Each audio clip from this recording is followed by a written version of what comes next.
कुछ पता चला? बस लगा हुआ हूँ। सारा दिन एक केस लेकर घर में बैठे रहते हो। कभी कभी बाहर की हवा भी तो खानी चाहिए।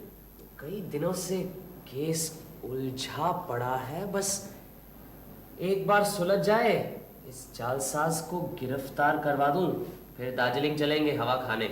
आज मैं कुछ नहीं सुनने वाला। अरे पूरा एक हफ्ता हो गया घर में बैठे हो। चलो कहीं घुमाते हैं। अजीत, लेकिन ये नहीं नहीं, लेकिन कुछ नहीं। अरे एक डेढ़ घंटे में तुम्हारा ये जालसाज कहीं भाग थोड़ी जाएगा। चलो। अच्छा चलो।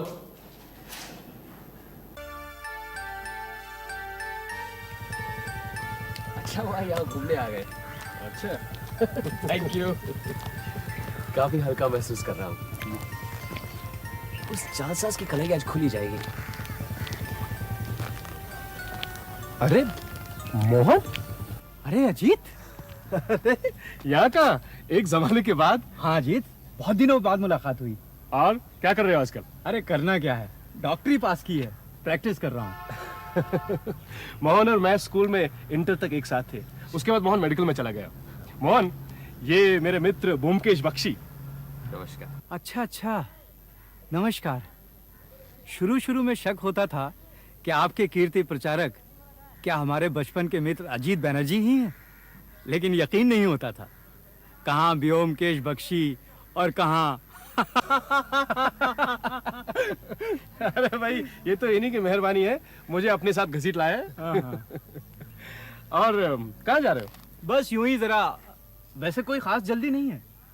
अरे तो फिर चलो एक साथ थोड़ी सी हवा खा लेते हैं। हाँ आओ। चलो। और रहते कहाँ हो? पहले तुम बाग बाजार रहते थे ना? हाँ, अब इधर ही रहता हूँ, पूर्णदास रोड पर। अच्छा। कभी आओ ना, आप भी आइए ना। अरे ब्योमकेश को फुर्सत कहाँ है? आज तो इन्हें बड़ी मुश्किल से घर से घसीट के लाया हूँ मैं।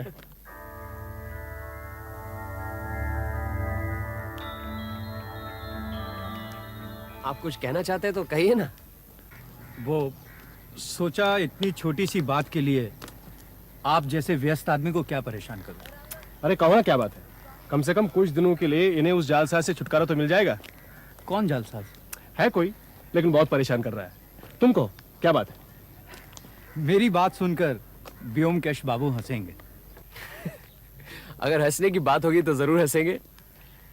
मुझे लगता है आप किसी समस्या को लेकर उलझे हुए हैं, कोई हल ढूंढ रहे हैं जो मिल नहीं रहा। आपने बिल्कुल ठीक कहा।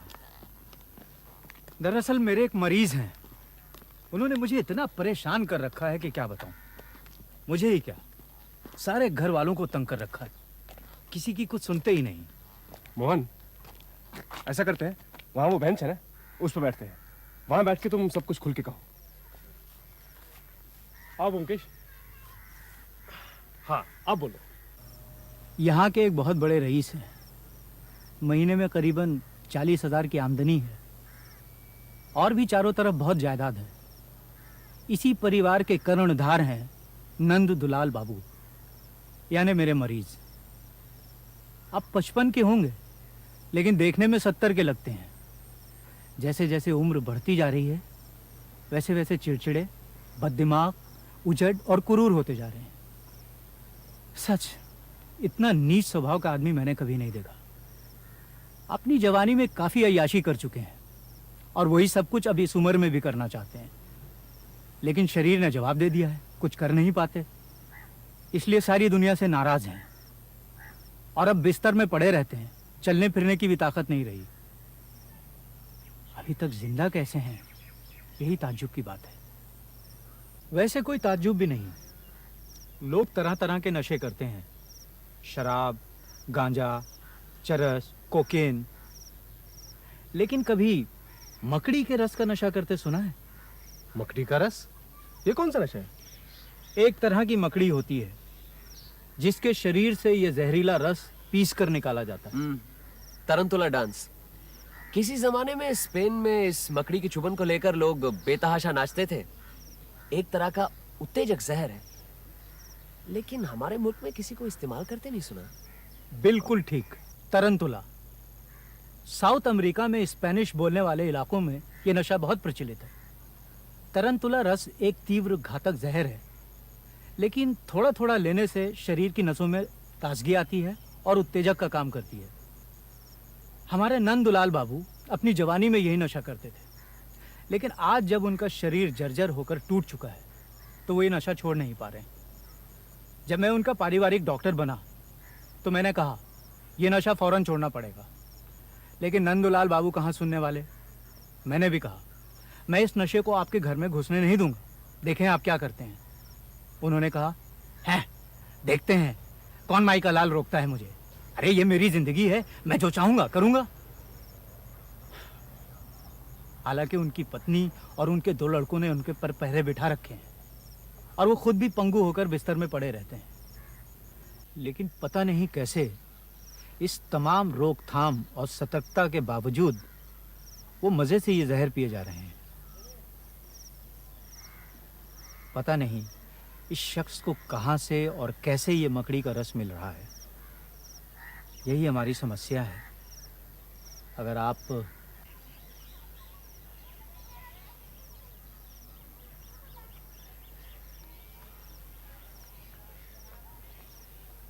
अजीत, चलो घर चलते हैं। एक पॉइंट सूझा है, वो अगर लग जाए तो उस जालसाज का मामला सुलझ सकता है। क्या बात है? मोहन की कहानी ठीक से सुनी भी नहीं। अरे सुनूंगा क्यों नहीं, इंटरेस्टिंग है, कठिन समस्या भी है, लेकिन वो जालसाजी का मामला जब तक सुलझ न जाए तब तक कोई बात नहीं व्योमकेश बाबू, मैं जानता हूं आपको छोटे छोटे केस में उलझाना उचित नहीं है, लेकिन क्या करूं। सोचता हूं कि एक मरीज की मदद करूं तो उसकी जान बच सकती है। कोई भी इंसान, वो कितना भी पापी क्यों ना हो, अगर हमारी आंखों के सामने बूंद बूंद जहर पीकर खुदकुशी कर रहा हो और ये सब जानते हुए भी हम कुछ ना करें, तो इससे ज्यादा अफसोस की बात और क्या हो सकती है।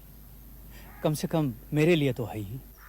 मैंने ये तो नहीं कहा कि मैं केस नहीं लूंगा, लेकिन इसे समझने के लिए कुछ समय भी तो चाहिए। और फिर एक बार नंदुलाल बाबू से मिलना भी बहुत जरूरी है। प्रतिष्ठित आदमी है, हम उन्हें इस दुनिया से आसानी से गुजरने नहीं देंगे। आप बेफिक्र रहिए, लेकिन इस समय मेरा घर जाना बहुत जरूरी है। आप इसलिए उन्हें 1-2 दिन और जहर पीने पीने दीजिए, फिर मैं उनकी खबर लेता हूँ। ठीक है, यही सही। आप कब आ सकते हैं बता दीजिए, मैं कार भिजवा दूंगा। अच्छा, एक काम करते हैं, अजीत आपके साथ चला जाता है, वो नंदुलाल बाबू से मिल लेगा, मैं बाद में उससे सब कुछ पूछ लूंगा, फिर बाद में बताता हूं क्या करना है। अजीत आपके बचपन का दोस्त है, इसीलिए शायद आपको लग रहा है कि वो क्या करेगा, लेकिन ऐसी कोई बात नहीं है, आप बेफिक्र रहिए। अजीत मेरे साथ रह रहकर काफी तेज हो गया है, हो सकता है आपकी समस्या का समाधान कर दे और मेरी जरूरत ही ना पड़े।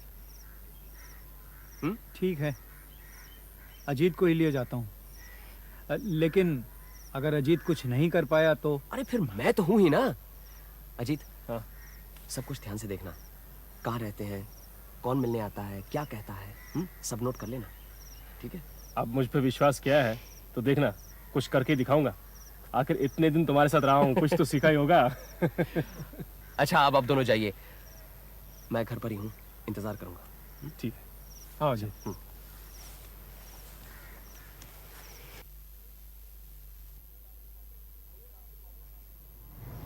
आइए डॉक्टर बाबू, हम आप ही का इंतजार कर रहे थे। आओ जी।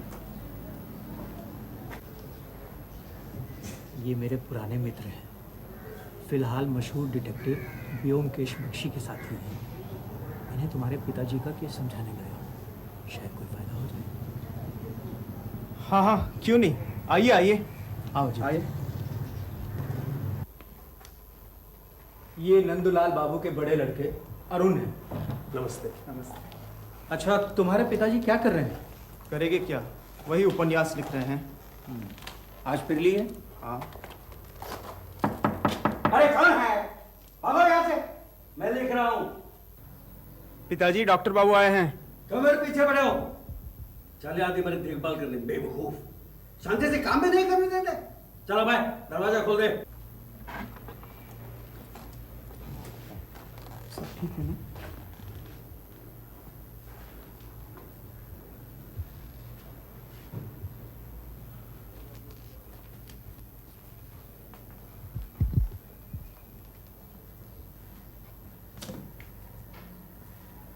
ये क्या लिख रहे हैं? अबे डॉक्टर, किसको पकड़ के लाए?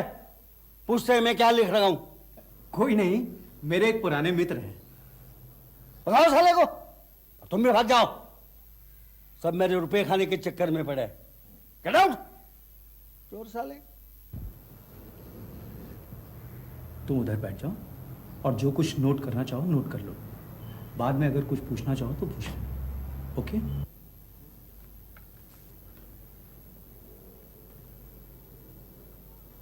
आज फिर नशा कर लिया? हाँ हाँ कर लिया, और भी करूंगा। किसी के बाप का खाता हो क्या? अरे इसमें आपका ही नुकसान है नंदुलाल बाबू, हैं? किसी और का नहीं। मगर ये सब समझने की आप में अकल कहाँ? हाँ? अरे नशा कर करके आपने अपने भेजे के 12 बजा दिए। भेजे के 12 बजा दिए हैं?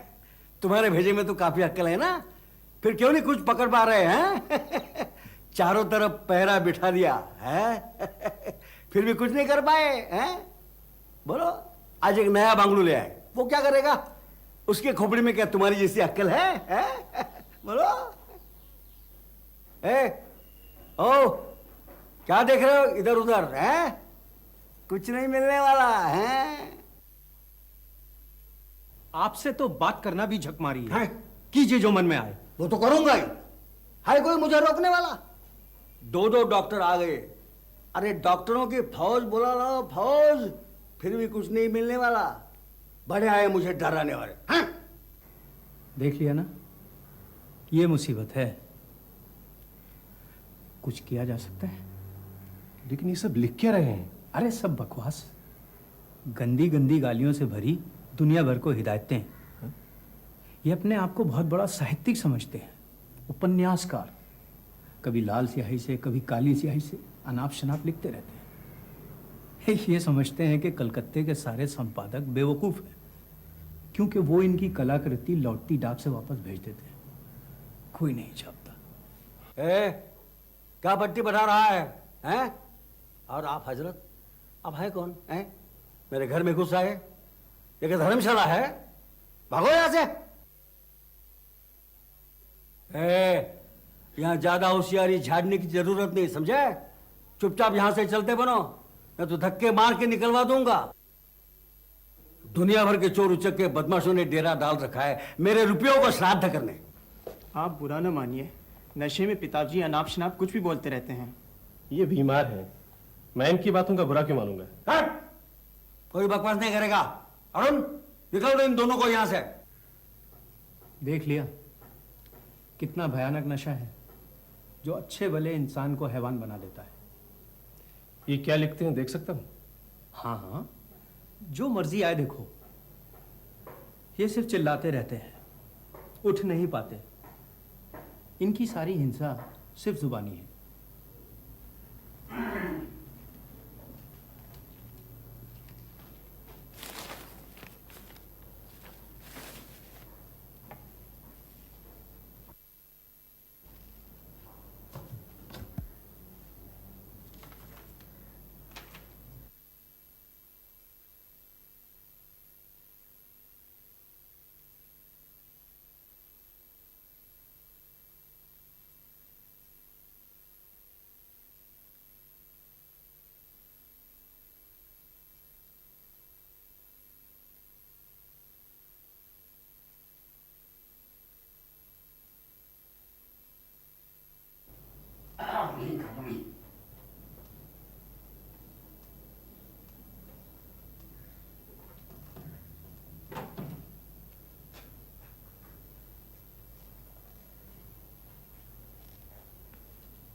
वो अलमारी देखें?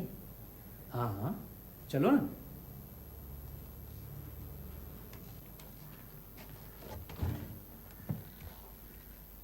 ये मेरी दी हुई दवाइयां हैं, लेकिन किसी से कोई फायदा नहीं हुआ। इतनी गंदी गंदी गालियां कैसे लिखते हैं? ये तो अमील जोला को भी मात करते हैं। अरे रंगीले मिजाज के आदमी थे, अपनी सारी मायूसी लिखाई में ही निकालते हैं। देखो, ये आज आए हैं, नौकर से बोल के इनके लिए खाना बनवा देना।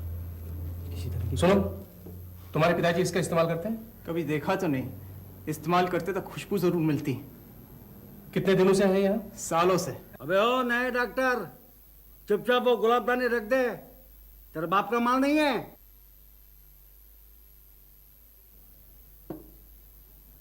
ये भी मालूम है, ये गुलाबदानी बादशाह शाहजहां के जमाने की है। हाँ, अच्छा थोड़ा ले लो और भागो यहां से।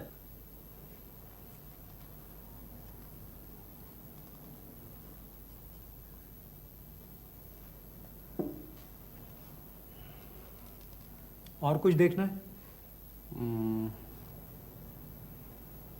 वो उधर क्या है?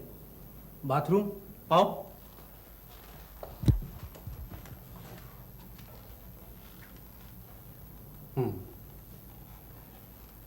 मुझे कुछ सवालों के जवाब चाहिए। कुछ छुपाइएगा नहीं। नहीं, पूछिए। आपने नंदलाल बाबू पर पूरी तरह से निगरानी रखी है? जी। 24 घंटे? जी। हाँ। निगरानी कौन कौन रखता है? अरुण, इसका छोटा भाई और माताजी बारी बारी से पिताजी के साथ रहते हैं। नौकर या किसी को उनके नजदीक आने नहीं देते। किसी ने उन्हें नशा करते नहीं देखा? नहीं, देखा तो नहीं, लेकिन जब नशा कर लेते हैं तो पता चल जाता है कि नशे में है। लेकिन कब और कैसे नशा करते हैं नहीं मालूम। यही तो मुसीबत है, कब करते हैं और कैसे करते हैं कुछ पता नहीं चलता।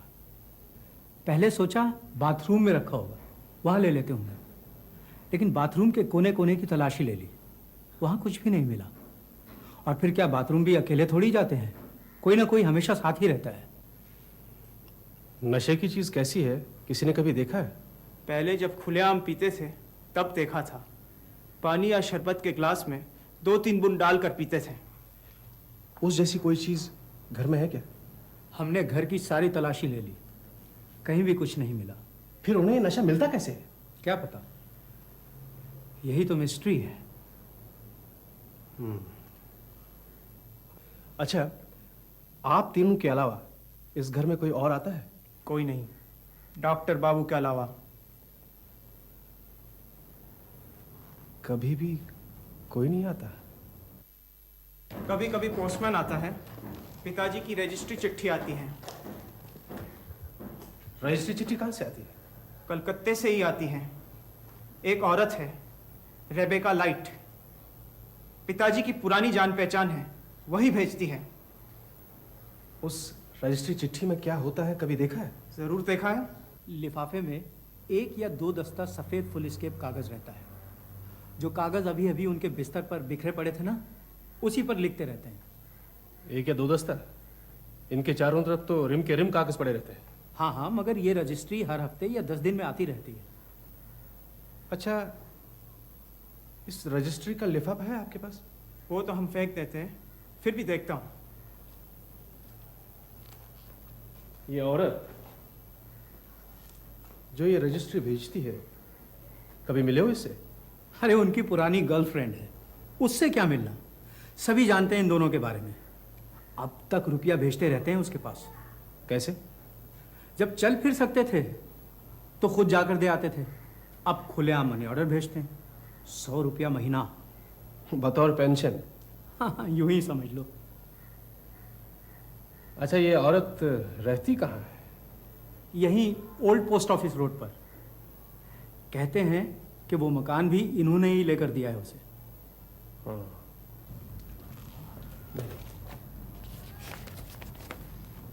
Miss Rebecca light.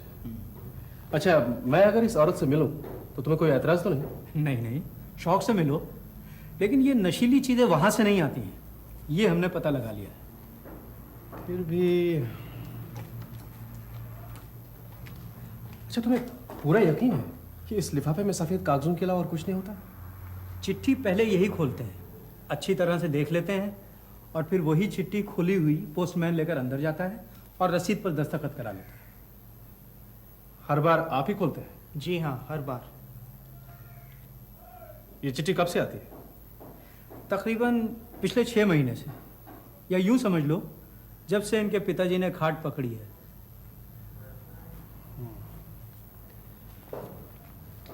अच्छा, आप ऐसा क्यों नहीं करते? 4-5 रिम कागज आप खुद खरीद लें और इन्हें दे दीजिए, ताकि इससे रजिस्ट्री वजिस्ट्री का झमेला ही खत्म हो जाए।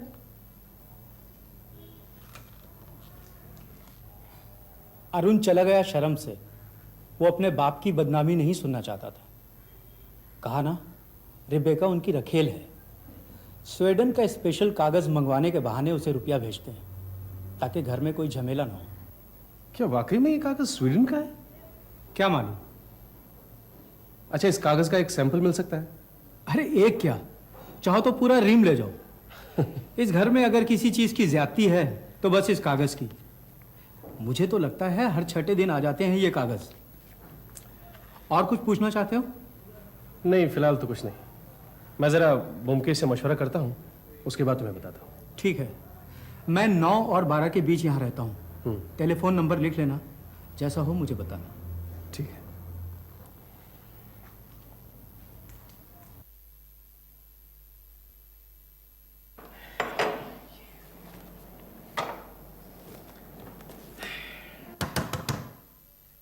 पुटीराम, जरा देखना तो।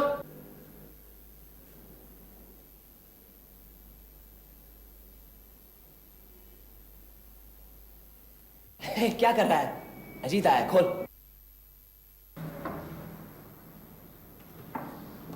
आओ अजीत आओ, बिल्कुल वक्त पर आए हो। जालसाज पकड़ा गया। अच्छा, बधाई हो।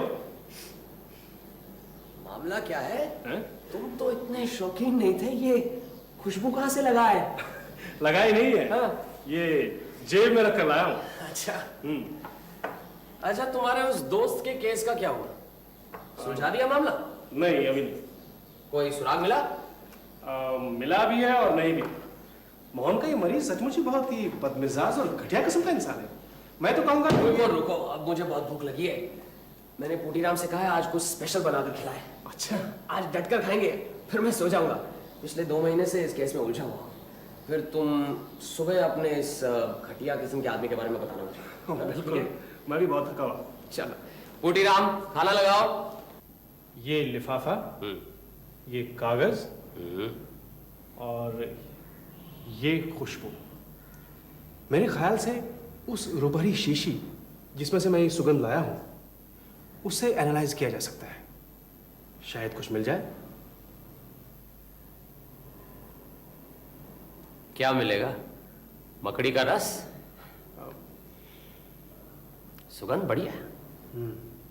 हो सकता है नंदूलाल बाबू खुशबू के बहाने 1 मील दूर से जिसकी सुगंध आती है उसे कोई छुपा कर रख सकता है? फिर नंदूलाल बाबू खुशबू लगाते हैं, इसका कोई सबूत है तुम्हारे पास? नहीं, ऐसा कोई सबूत मिला नहीं, लेकिन नहीं अजीत, कहीं और ढूंढो। किस तरह से चीज कमरे में आती है, किस तरह से नंदूलाल बाबू सबकी आंखों के सामने जहर मुंह में लेते हैं, ये सब सोच कर देखो।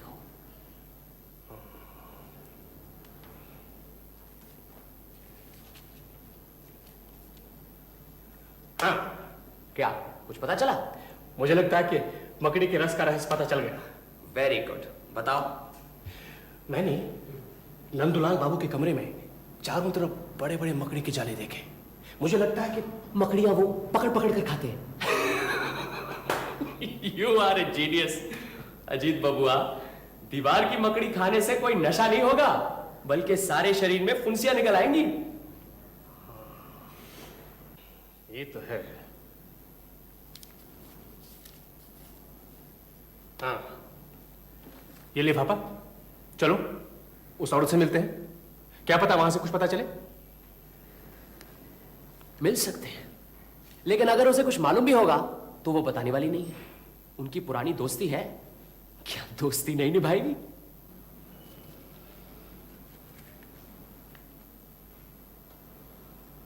ये कागज, ये स्वीडिश कागज, हो सकता है इस कागज पर न नजर आने वाली स्याही से कुछ संदेशा भेजा जाता हो, जिसे पढ़कर नंदूलाल बाबू को नशे का पता ठिकाना मिले।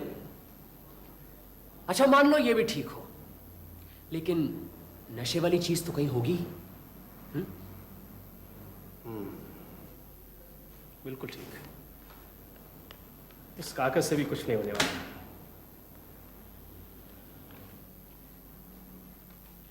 मुझे तो इस कागज से ही साफ पता लग रहा है कि कहां से चीज आती है और कैसे नंदुलाल बाबू नशा करते हैं। इस कागज से? कैसे? तुमने कहा हर हफ्ते ये कोरा कागज रजिस्ट्री से आता है। हाँ। क्यों आता है? क्यों आता है? लिखाई के लिए। नंदुलाल बाबू प्रसिद्ध साहित्यकार भी तो हैं। कुछ भी हो, लेकिन सोचने की बात है कि वो कोरा कागज है।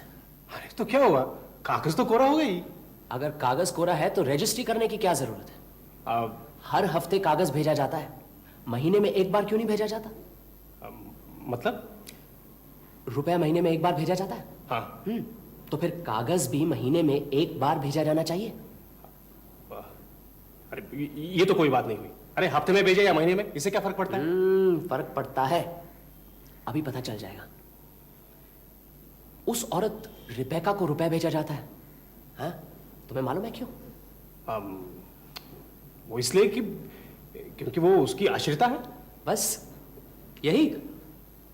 क्या कोई और भी वजह हो सकती है? अच्छा, वो दिन रात गंदी गंदी बातें लिखते रहते हैं, मालूम है क्यों? मुझे नहीं मालूम, तुम्हें मालूम है? शायद मालूम है। एक और बात तुमने कही कि उनके पास 2 फाउंटेन पेन है, एक लाल स्याही का और एक काली स्याही का, ठीक? हाँ ठीक, लेकिन अब मुद्दे की बात तो बताओ। बताता हूं। अच्छा, तुमने नंदुलाल बाबू की जीभ पर गौर किया? जीभ? हाँ, जीभ। ये उसमें क्या गौर करना है? उनकी जीभ लाल थी या काली? ये क्या मजाक हो रहा है? मजाक नहीं, सारा दारोमदार नंदुलाल बाबू की जीभ के रंग पर ही है। तुमने कुछ गौर नहीं किया? जीभ लाल है, पीली है या काली, ये देखने की मैंने जरूरत महसूस नहीं की। तुम्हारे सारे ब्यौरे सुनने के बाद मुझे तो लगता है कि यही जानना सबसे ज्यादा जरूरी है। नंदुलाल बाबू के यहां टेलीफोन तो होगा ही, मालूम है नंबर? जरा वहां टेलीफोन करो। डॉक्टर मोहन नहीं तो उनका लड़का वहां होगा, जरा पूछ कर देखो।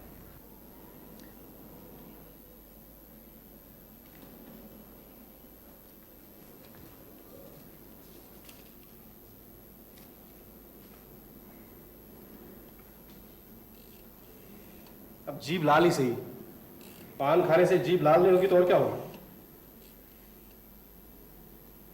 हेलो मोहन, मैं अजीत बोल रहा हूं। हाँ अजीत, बोलो। मैं तुम्हारे ही फोन का इंतजार कर रहा था। लाओ मुझे दो। नमस्कार डॉक्टर मोहन, मैं बोमकेश बोल रहा हूं। हाँ, मुझे यह जानना है कि हमारे नंदुलाल बाबू की जीभ लाल रहती है? हाँ, जीभ। हाँ हाँ, उनकी जीभ हमेशा लाल रहती है। नहीं नहीं, पान बिल्कुल नहीं खाते, लेकिन फिर भी जीभ हमेशा लाल रहती है। कह रहे हैं नंदुलाल बाबू की जीभ हमेशा लाल रहती है और वो पान नहीं खाते। आप ठीक कह रहे हैं? बिल्कुल। वैसे मेडिकली कोई डर की बात नहीं है। आपकी पहेली का जवाब मिल गया जी। आज अजीत ने ही गुत्थी सुलझाई है, मैंने तो बस थोड़ी सी मदद की है। मैं अपनी जालसाजी के मामले में फंसा हुआ था, इसलिए आपके साथ कल आ नहीं पाया। हाँ, नहीं नहीं, कुछ खास करने की जरूरत नहीं, सिर्फ उनके कमरे से उनकी लाल स्याही वाला फाउंटेन पेन हटा दीजिए या तो फिर छुपा दीजिए। जी बिल्कुल। अजीत को धन्यवाद कहूं? तुम्हें बहुत बहुत धन्यवाद दे रहे हैं तुम्हारे मित्र। कह दिया जी। हाँ, कह रहा है नो मेंशन। मैंने कहा था ना, मेरे साथ रहते रहते अजीत काफी तेज हो गया है। अरे ये क्या कर रहे हो?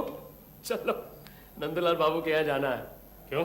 अरे देखोगे नहीं, पकड़े जाने पर चोर क्या धमाल करता है। चलो चलो चलो चलो चलो चलो चलो, जल्दी करो।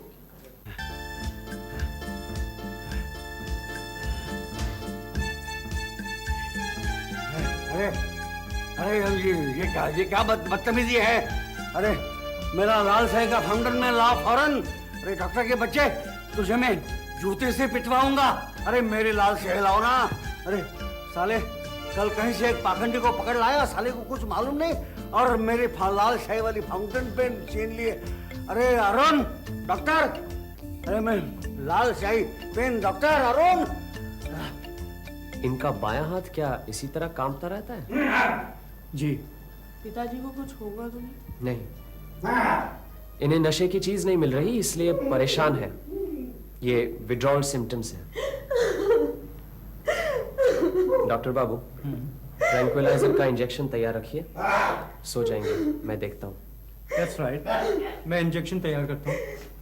अरुण, आओ मेरे साथ। साले, बदमाश, चोर, लुच्चे, हरामी, इस डॉक्टर के बच्चे को मैं जिंदा नहीं छोड़ूंगा, जिंदा करवा दूंगा। अरे लाल शाही वाला पेन मैं आपको लाल स्याही वाला फाउंटेन पेन चाहिए? घबराइए मत, अभी दिलवाता हूँ। परेशान मत होइए, बस लेट जाइए। क्यों? लेट जाइए ना। आपको अपना नशा चाहिए ना? हाँ, मैंने इंजेक्शन में वही डाला है। लेट जाइए, लेट जाइए, लेट जाइए।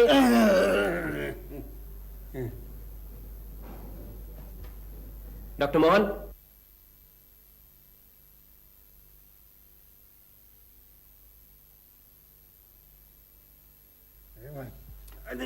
लेटे रहिए, लेटे रहिए। लाल जाएगा पेन चला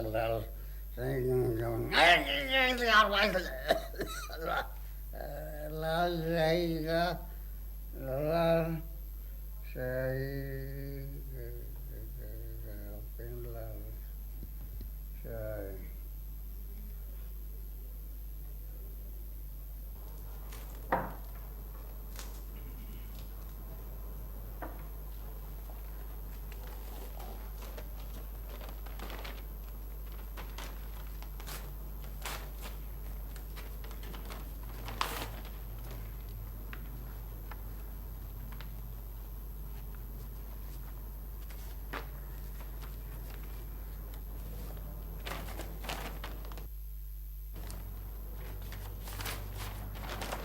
ठीक है, अंदर दे दो।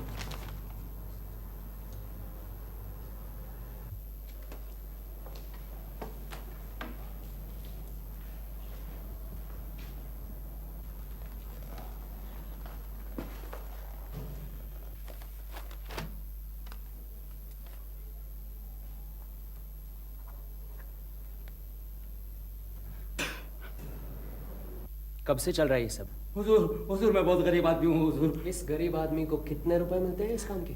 जी 20 रुपए। कौन देता है? जी ओल्ड पोस्ट ऑफिस रोड के पास एक औरत रहती है हुजूर। और इस गरीब आदमी को पोस्ट ऑफिस से रिटायर हुए कितना समय हुआ? करीबन 2 साल हो गए हुजूर। मैं बाल बच्चे वाला आदमी हूँ हुजूर। हुजूर मेरी लड़की की शादी करनी थी हुजूर। पुलिस को खबर कर दो। हुजूर मैं मर जाऊंगा हुजूर। नहीं मरोगे। पुलिस को साफ साफ सब कुछ बता दो, मैं तुम्हें छुड़ा दूंगा। जाओ उधर जाके खड़े हो जाओ। अच्छा मालिक। अजीत, जरा नंदूलाल बाबू को वापस अपनी जगह पर सुला दो। आओ।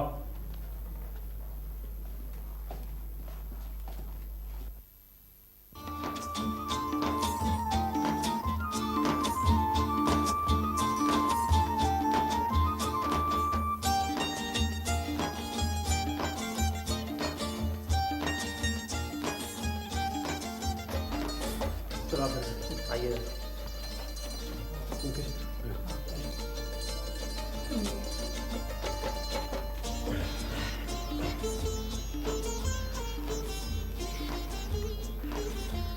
बस अब इन्हें जल्दी होश आ जाएगा। अच्छा हुआ पोस्टमैन आज ही आ गया।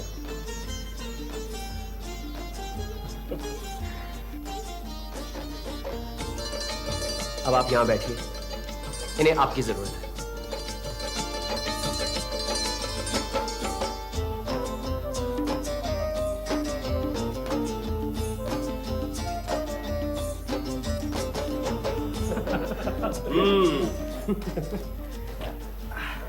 भाई एक बात बताओ, ये सब पता कैसे चला?